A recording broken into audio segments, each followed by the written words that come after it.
Well, good morning, everybody. It's the old redneck again. Well, let's talk about this craziness that's going on with this George Floyd and the protests and the anarchy and all that stuff that's going on. Okay, I understand the right to protest. Right to protest does not give you the right to destroy towns, destroy businesses, hurt people. Well, evidently a lot of people disagree with me on that. Well, I really don't care if they do or not. But what's pissing me off is you now got city council members out here in Oakland are trying to ban the use of tear gas against protesters. Alright? So they're taking out some non-lethal force that the cops could use to control the crowds, which makes a whole lot of no sense to me. You also have, I read last night, the Missouri Attorney General just released with no charges all the rioters, protesters, and looters that were arrested in Missouri yesterday. All 64 of them. Okay. So basically, the message that Missouri's giving people, do what you want, we ain't going to charge you with nothing. I don't know about anybody else. When I was young, I was taught there were consequences for all our actions. Then you got New York and their no cost bail thing where they arrest you and then they release you.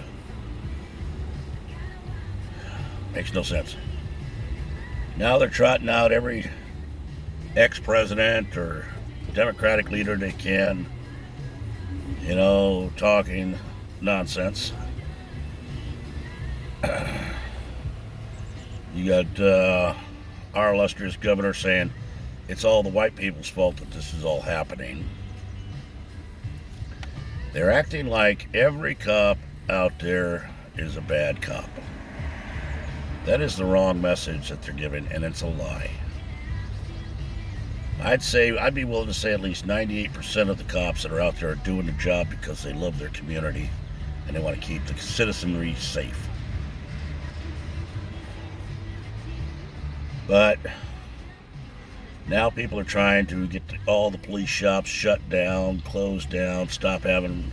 Well, let's think about that for a minute, folks.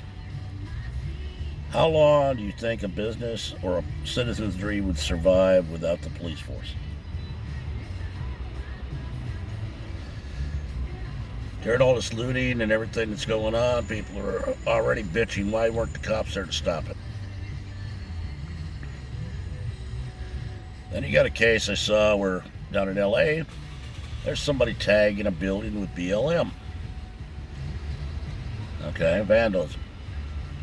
Well, that tends to happen in these riots and protests. The trouble is, 8 feet away were 2 or 3 cops from LAPD encouraging her, telling her what to write on there, and laughing about it. That's really protecting and serving.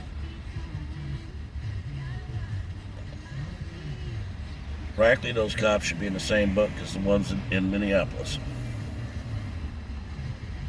You got the lady in New York who threw Molotov cocktails at squad cars and was arrested for it.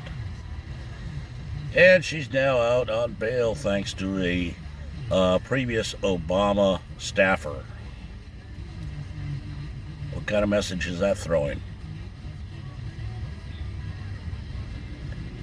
Then you got former President Obama out there telling people the protests need to make the people in power uncomfortable. Keep it up. Okay, I understand that you're not president anymore, Mr. Obama.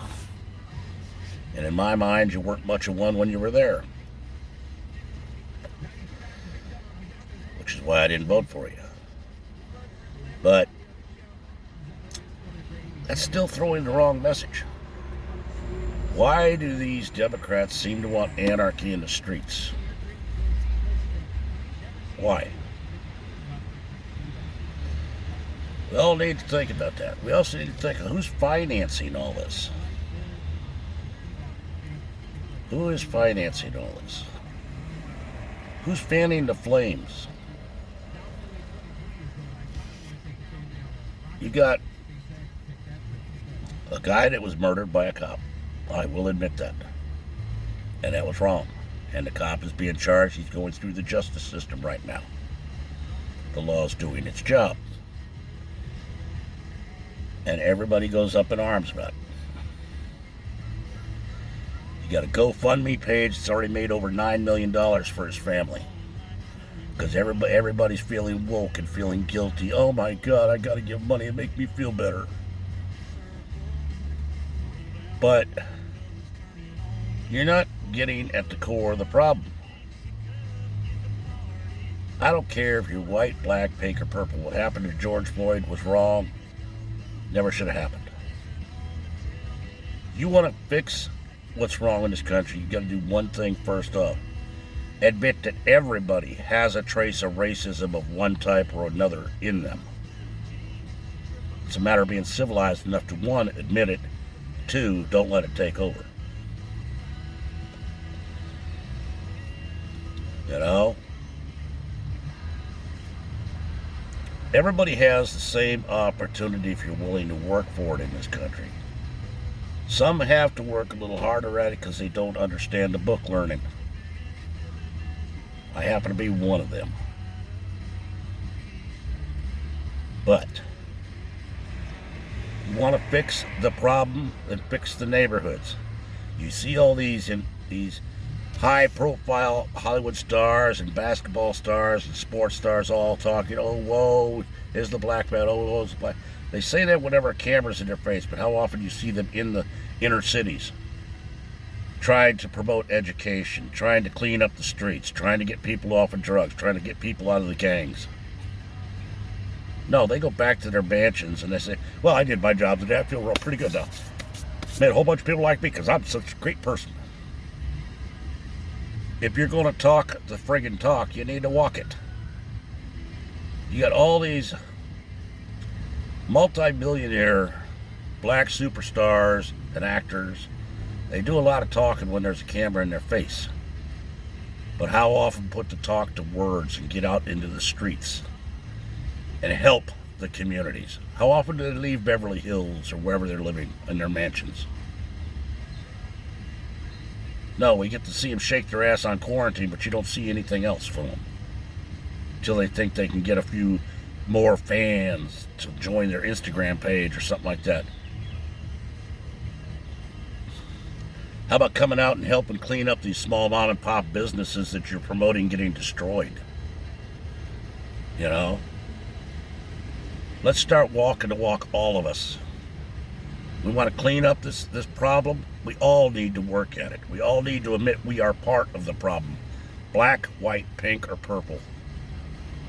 Everybody is a racist at one point or another in the way they think or the way they act. You know, if you think everybody's got white privilege, that shows you're a racist. If you think every black is stupid and a thug, that proves you're a racist. If you think every Chinese is just all techie and da-da-da-da, you're a racist. If you think every Latin American is illegal, you're a racist. You know? Let's get off our friggin' high horse and thinking we're all high and mighty and start admitting the stones that are laying on top of our own eyes. Let's clean up this thing before the country turns into total chaos. Do not let the anarchists turn our streets into a war zone, which is what they want. And the people financing them want it. That's all I'm going to say on the matter today. It's been quiet out here in California the last couple days. Let's hope it stays that way, but I have my feelings it's not going to. That's the old redneck. Got a comment? You can leave it below or send me an email at redneckrebel1956@gmail.com.